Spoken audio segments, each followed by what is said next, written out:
தாவேக ஆதரவு நிலைப்பாட்டில் வாகை குணசேகரன் நம்மோடு நேரலையில் இணைகிறார். வாகை குணசேகரன், முதற்கட்டமாக வரக்கூடிய இந்த கருத்து கணிப்பு முடிவுகளை எப்படி பார்க்குறீங்க? தமிழக வெற்றிக் கழகம் ஆட்சி அமைக்கும் அப்படிங்கிறது உங்களுடைய நம்பிக்கையாக தொடர்ந்து பேசிக்கிட்டு வரீங்க. இப்போ 10லேருந்து 20 இடங்கள் கொடுக்குறாங்க, அதுவே ரொம்ப அதிகம், வாய்ப்பே கிடையாது அப்படின்னு சொல்கிறாங்க. உங்கள் பார்வை என்ன இந்த எக்ஸிட் போல் ரிசல்ட்ஸில்? அத்திவரதர தரிசிக்க 40 ஆண்டுகளுக்கு ஒரு முறை வரும். அத்திவரதர தரிசிக்க தமிழக மக்கள் எவ்வளவு அலையலையா போனாங்களோ அதே மாதிரி இந்த தேர்தலில் மக்கள் அலையலையா தாவேகாவுக்கு வாக்கு செலுத்திருக்காங்க. இது கருத்து கணிப்புங்கிறது மக்கள் மனநிலை மாறும். ஏன்னா இருபெரும் திராவிட கட்சிகளுமே வாக்குக்கு 1000 ரூபாய் முதல் 2000 முதல் 5000 வரை கொடுத்திருக்காங்க. இப்போ வாக்களித்தது ஒரு சின்னமாக இருக்கும் அது விசில். ஆனால் வெளியில் அவர்கள் கருத்து சொல்வது எப்படி இருக்கும்? நான் சூரியனுக்கு போட்டேன், நான் ரெட்டலைக்கு போட்டேன் இப்படின்னு சொல்லியிருக்காங்க. மக்கள்கிட்ட ஒரு பெரிய மௌன விசிலுக்கு ஓட்டு போட்டுட்டு வெளியே மாத்தி சொல்றாங்கன்றீங்களா? காசு வாங்கியிருக்காங்கல்ல, காசு கொடுத்த எஜமானுக்கு உண்மையா இருக்கணும்ல. அப்புறம் திரும்ப அவங்க ஊடக நிறுவனங்கள் தானே கணிப்பு எடுக்குது, காசு கொடுத்தவரா? ஊடக நிறுவனங்கள் எங்கே கருத்து கேட்கறாங்க? அந்த மக்கள்கிட்ட தானே கேட்கறாங்க. அவங்க எல்லாருமே வாக்களித்தது ஒரு சின்னம், ஆனா வெளியில் சொல்வது ஒரு சின்னம். இது இந்த தேர்தலில் நடக்கு. நீங்க பாருங்க, ஓட்டு பெட்டி என்னட்ட அன்னைக்கு தெரியும் எங்களோட ரிசல்ட் என்னங்கிறத.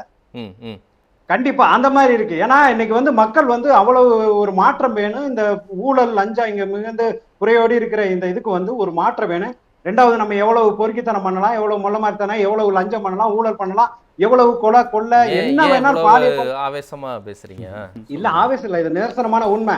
என்ன வேணாலும் பண்ணலாம். இறுதி கட்டத்துல 1000 ரூபாய் 2000 ரூபாய் கொடுத்தா நம்ம வாங்கிட்டு ஓட்டு போட்டுருவோம்ங்கிறத மக்கள் உணர்றாங்க. வாக்கு செலுத்துறாங்க. வாக்குக்கு பணம் கொடுத்திருக்காங்க. பத்திரிகையாளர்கள் இத ஆதாரத்தோடவே பதிவு பண்ணிருக்காங்க. கொடுத்ததை அவங்க மக்கள் தெரிஞ்சு கொடுக்கல, எனக்கு தெரிஞ்சு கொடுக்கல. நான் 18 24 போடுறாங்கல்ல, அது முற்றிலுமான தவறு. சென்னையிலேயே 16 தொகுதியில நாங்க 10 தொகுதிக்கு மேல ஜெயிச்சிருவோம். அதே மாதிரி கடலூர்ல அமைச்சர் குறிஞ்சிப்பாடியில் அமைச்சர் MRK பன்னீர்செல்வத்துக்கு கடுமையான டஃப் கொடுக்குறோம். அதே மாதிரி ஆலந்தூர்ல ஐயா தாமோதரன் அவர்களுக்கும் நாங்க டஃப் கொடுக்குறோம்.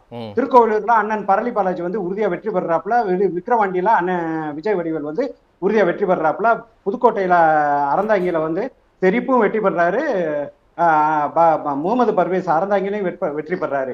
அதே மாதிரி காரைக்குடியில அண்ணன் TK பிரபு கிட்டத்தட்ட வால்பாறையில சிறிதரன் ஜெயிக்கிறாரு, கீழ்வேலூர்ல நாங்க ஜெயிக்கிறோம், நாகப்பட்டினத்துல ஜெயிக்கிறோம், அங்க பழவேற்காடுல இருந்து நீரோடி வர சொல்லிட்டே தான் இருக்கிறீங்க. ஓகே, நான் சொல்றேன், பழவேற்காடு நீரோடி வரை 650 மீனவ கிராமங்கள் இருக்கு.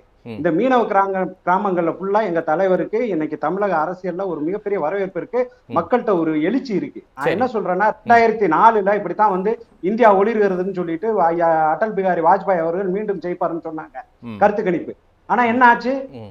ஐயா மன்மோகன் சிங் கூட்டணி அமைச்சரையில ஆட்சியை பிடிச்சாரு. அதே மாதிரி 2011 நிறைய டிவிகள் தொங்கு சட்டசபையா தான் வரும் அப்படி இப்படிலாம் சொன்னாங்க. ஆனா அதுல அம்மா ஜெயலலிதா அமோக வெற்றி பெற்று ஆட்சி பெற்றாங்க. இப்ப நடந்து முடிந்த 2024 தேர்தலில் என்ன சொன்னாங்க?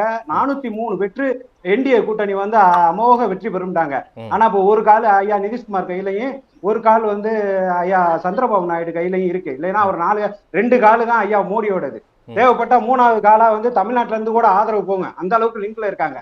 நம்ம கருத்து கணிப்பு மக்களோட மக்களா நம்ம பல்ஸ் பிடிச்சு நம்ம சரி, நீங்க சொல்றது லாஜிக் தான். அதை கருத்து கணிப்பு முடிவுகள் நிறைய மாறி இருக்கு. ஆனா நீங்க சொல்றதுல முதல் ஆட்டக்காரருக்கும் 2வது ஆட்டக்காரருக்கும் இடையிலான ஒரு போட்டி தான் இருந்திருக்கு. யாருமே 4 சீட்டு 10 சீட்டு கொடுத்துட்டு ஆட்சி அமைக்கக்கூடிய அளவுக்கு தவறா யாரும் கணிக்கல. ஒண்ணு காங்கிரஸ் வரும், BJP வரும், அதுக்கான கேப் கம்மியா இருக்கும். திமுக வரும், அதிமுக வரும், அதுக்கான கேப் கம்மியா இருக்கும். இங்கே எல்லாருமே உங்களுக்கு கொடுக்கறது 10 சீட்டு 13 சீட்டு தான் கொடுக்குறாங்க. ஆனால் நீங்கள் 160 சீட்டு 180 சீட்டுங்கும் போது அந்த இடைவெளி ரொம்ப பெருசாக இருக்குது. பார்த்தீங்களா? அதை எப்படி முழுதாக நிராகரிக்க முடியும் நான் கேட்குறேன். அது வாக்குப்பட்டி எண்ணும் போது தெரிய போகுது. தேர்தல் இப்ப அரசு ஊழியர்களே கிட்டத்தட்ட 50% பேர் எங்களுக்கு வாக்களிச்சிருக்காங்க. காவல்துறையினர் சொல்றீங்க, நீங்க அரசு ஊழியர்கள் 50% போட்டிருக்காங்க. அறந்தாங்கில ஜெயிப்போம், புதுக்கோட்டையில ஜெயிப்போம், திருப்பத்தூர்ல ஜெயிப்போம், திருக்கோவிலூர்ல ஜெயிப்போம், சென்னையில 12 சீட்டு உறுதி, கோயம்புத்தூர்ல 10 சீட்டு உறுதி அப்படிங்கிற முடிவுக்கு நீங்க எப்படி வர்றீங்க? எங்க ஒரு கருத்து கணிப்பு ஒரு 100 பேர்கிட்டயோ 200 பேர்கிட்டயோ இல்ல 500 பேர்கிட்டயோ குறிப்பிட்ட மக்கள் சரி, நீங்க எவ்வளவு கட்டு எடுத்தீங்க இந்த நம்பிக்கை பெறுவதற்கு? 2 லட்சம் வாக்காளர்கள் இருக்கும்போது ஒரு 500 பேர்கிட்ட கேட்டு ஒரு டிவி சேனல் வெளியிடுறத நீங்க கேக்குறியா? நாங்க மக்களா பல்ஸ் குடிச்சு என்ன யாருக்கு போட்டு போட்டீங்க அப்படிங்கறத கேட்டு நம்ம இது பண்றோம். அதைத்தான் நான் சொல்றேன். நீங்க வாக்கு எண்ணும் போது நீங்க பாருங்க, நிச்சயம் வந்து ஒரு மிகப்பெரிய மாற்றம் வந்து தமிழக அரசியல்ல வரும். ஒரு மிகப்பெரிய சக்தியா வந்து ஒரு அதிபெரும்பான்மையோட ஆட்சியை பிடிக்கிற அளவுக்குலாம் போயிடும். ஒரு 100 கொடுத்திருந்தா கூட ஓகேங்க, உங்க நம்பிக்கையை புரிஞ்சுக்கலாங்க. எல்லாரும் ஒரு 100 சீட்டு 90 சீட்டு கொடுத்தா கூட ஒரு 120 130 வந்துருவாங்கன்னு புரிஞ்சுக்கலாம். எல்லாருமே 10 சீட்டு 12 சீட்டு தானே கொடுக்குறாங்க. இப்ப அந்த அந்த அந்த டிஃபரன்ஸை பாத்தீங்களா? டிராஸ்டிக்கா இருக்கு. இல்ல, நான் அதுக்கு தான் 2004 இப்ப நான் நடந்து முடிஞ்ச 2004ல காங்கிரஸ் கட்சிக்கு 200 சீட்டு கொடுத்தாங்கங்க. 20 சீட்டு கொடுத்து அவங்க ஆட்சிக்கு வரல. 2011ல அதிமுக 20 சீட்டுன்னு கொடுத்து அவங்க ஆட்சிக்கு வரல. நான் சொல்றது புரியுதா உங்களுக்கு? ஆனா இதுல இவ்வளவுதான் கொடுக்குறாங்க. புரியுது. அவங்க எடுத்த விதமே தவறு. மக்களோட உள்மனநிலையை அறியாம அவங்க வந்து வெளியில ஒரு இதை எடுத்துக்கிட்டு சொல்றாங்க. இப்ப நான் இதான் ஆரம்பத்திலே சொன்னேன். எனக்கு தெரிஞ்ச ஒரு குடும்பம் ஏடிஎம் கேட்டையும் காசு வாங்கியிருக்காங்க, டிஎம் கேட்டையும் காசு வாங்கியிருக்காங்க, 5 ஓட்டு விசிலுக்கு போட்டிருக்காங்க. இது மாதிரி வந்து இதை நீங்க அப்படியே பல்வாகல நீங்க மல்டிபிள் பண்ணிக்கிறேன். அப்ப அப்படி வாக்களிக்கும் போது ஒரு குறிப்பிட்ட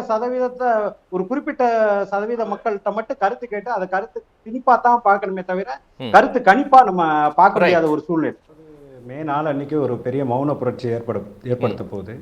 இது வந்து கருத்து கணிப்புங்கிறது ஒரு குறைந்தபட்ச நபர்களை வச்சு ஏதோ வந்து இருக்காங்க. மக்கள்கிட்ட ஒரு மிகப்பெரிய மௌன புரட்சி, மௌன அலை ஏற்படுது. இப்போ இதுக்கு முன்னாடி 1977 4 முனை போட்டி அப்போ எப்படி வந்து ஒரு மிகப்பெரிய புரட்சி ஏற்பட்டுச்சோ, ஒரு ஆட்சி மாற்றம் ஏற்பட்டுச்சோ, அதே மாதிரி அந்த வாகை சூடும் வரலாறு திரும்பும்னு நான் நினைக்கிறேன். இதில் வந்து இதை தான் நான் வந்து இறுதி கருத்தாக சொல்லிக்கிறேன். இது ஏன்னா தமிழக மக்கள் வந்து ஒரு மாற்றத்தை எதிர்பார்க்குறாங்க. அதே மாதிரி ஓட்டு போட்டதை சொல்றதை வந்து தோழர் சொன்னாப்புல 2004 எலெக்ஷன்ல உச்ச நட்சத்திரம் ஐயா சூப்பர் ஸ்டார் ரஜினிகாந்த் அவர்கள் அதிமுகவுக்கு வாக்கு செலுத்தி விட்டு வெளியே வந்து நான் அதிமுகவுக்கு வாக்கு செலுத்தினேன்னு சொன்னார். அது எதுனா அவரோட நிலைப்பாடு. ஒவ்வொரு மனிதர்களும் தான் வாக்களித்ததை வெளியில் சொல்வது வந்து அவர்களின் நிலைப்பாடு. அந்த நிலைப்பாடை வந்து நாம் வந்து கொச்சையாக பேசுவது ஜனநாயகத்துக்கு அழகு கிடையாது. நீங்கள் வாக்கு பெட்டி திறக்கும் போது பாருங்கள் எவ்வளவு மாற்றத்தை இந்த தமிழக அரசு தருகிறது.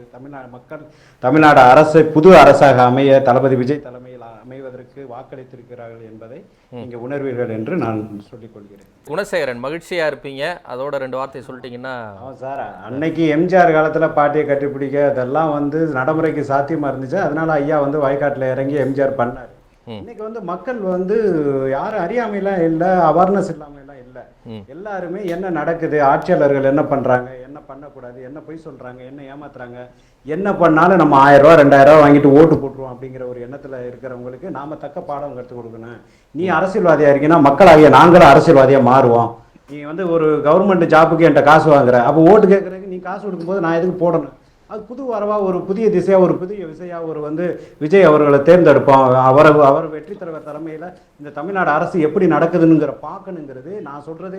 உண்மைக்கு நான் சொல்றேன், 40 வருஷத்துக்கு முன்னாடி ஒரு தடவை தோன்ற அத்திவரதரை பார்க்க எப்படி தமிழக மக்கள் அலையா காஞ்சிபுரம் நோக்கி இப்போ வந்தாங்களோ, அது மாதிரி காலையில 7 மணிக்கே எல்லாரும் குளிச்சுட்டு ஒரு பயபக்தியோட ஓட்டு மிஷின்ல விசில் அமைக்கி வெற்றி தலைவரை உருவாக்கணுங்கிற வெறியோட வந்தாங்க. அவ்வளவு அலைய நான் கண்கூட பார்த்தேன், ஒரு மௌன அலைய. அதனால உறுதியா வந்து இந்த 98ல இருந்து 120ங்கிறது வந்து நிச்சயம் நடக்கும்.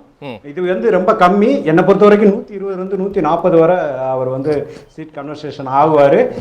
குறைஞ்சது 29% இருந்து 34% வரை வாக்கும் பெறுவாரு. அது மே 4 அன்னைக்கு வாக்கு பெட்டி எண்ணும் போது நமக்கு தெரியும். இதுதான் நிதர்சனமான உண்மை. சரி, நன்றி குணசேகரன். அத்திவரதர் அப்படின்னு சொன்னாரு. அத்திவரதர் வெளியில எடுப்பாங்க, ஒரு 40-50 நாள் தரிசனம் பண்ணுவாங்க, மறுபடியும் எடுத்து குளத்துல வச்சிருவாங்க. அந்த மாதிரிங்கிறீங்களா? சரி, ஓகே.